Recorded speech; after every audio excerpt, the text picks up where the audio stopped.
Hi, let's say you're fond of ice cream and you have it daily. But now the price has increased, say doubled.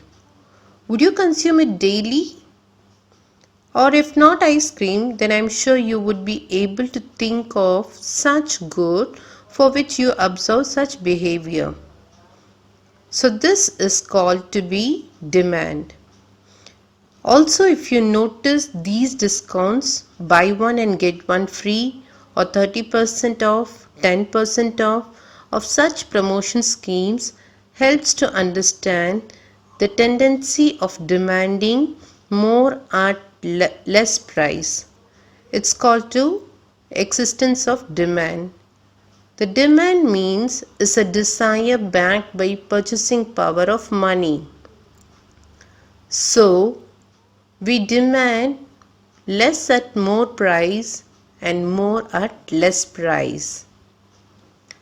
The demand curve slopes downwards as the price and quantity are inversely related.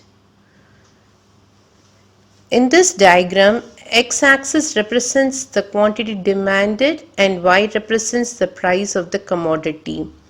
Demand curve slopes downwards from left to right, which indicates that when price falls, the demand expands, and when price rises, the demand contracts.